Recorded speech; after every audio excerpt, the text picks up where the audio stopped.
Well, and that's where the quick help is going to need to come, because we all know that Auburn, and we talked about it so many times, that the biggest problem that Auburn had a lot this year was offensive line. And it was hey, look, it doesn't matter who you've got playing quarterback or wide receiver.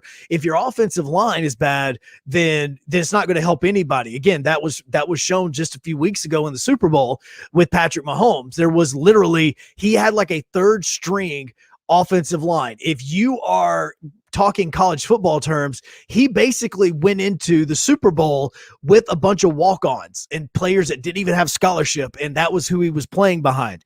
So the idea has always been Auburn needs to improve the offensive line.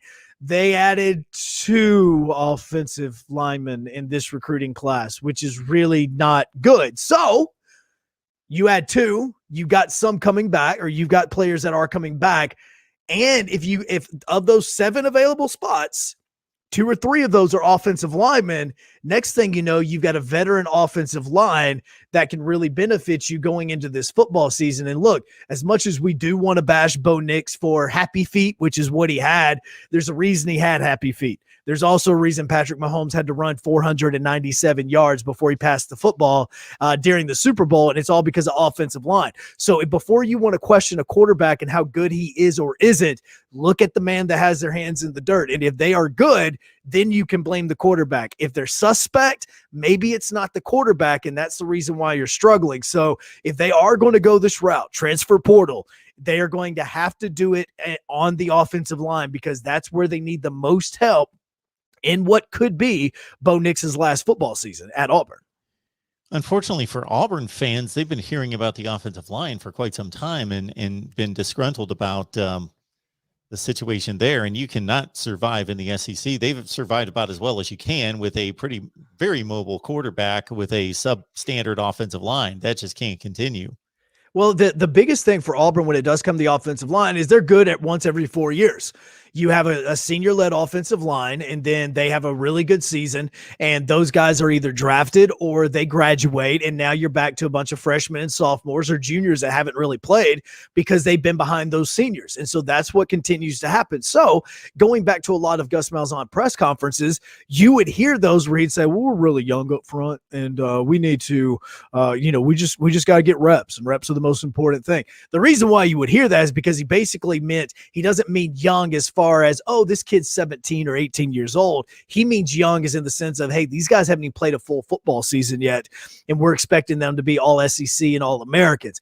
That is where Auburn has struggled, and that does need to change. So where you can draft and where Auburn has, or I should say recruit, and where Auburn has historically recruited very well has been at the skill position. Your running back, they're starting to do much better at the wide receiver, but now you have got to do, and you have to be better at the offensive line, because whether it is in the NFL or if it's in college football, specifically in college football, if you go and you look at the top 4 and 5 rated offensive lines in college football last season, in like the top 5 were all 4 of the teams that played in the college football playoff. There's a reason why those teams are there, and it all begins with offensive line play. And where Malzahn was really good at bringing in skill position players, now Brian Harsin needs to be really good at bringing in offensive linemen. Auburn fans don't want to hear this, but I'm going to pile on with more bad news here, because as soon as you brought up that's what I'm here for, to supplement your bad news with more bad news. So you brought up the 2 offensive linemen in the 2021 class, so I thought I'd check them out. And I'm looking at Colby Smith, 50th rated offensive tackle, and I'm looking at the 34th rated guard. I lost track of him here, but the 34th rated guard.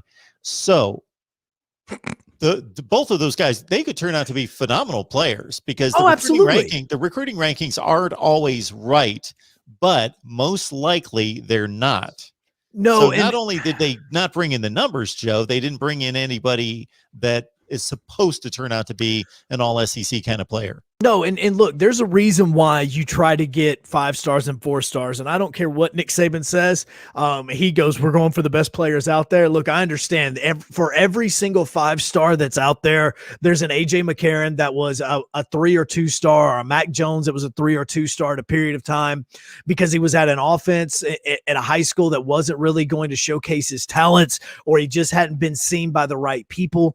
And I know Mac Jones. Mac Jones was literally sending direct messages to media members of, "Hey, can you get my name out and try to get me some more love to some of these coaches because, I'm still looking for a home."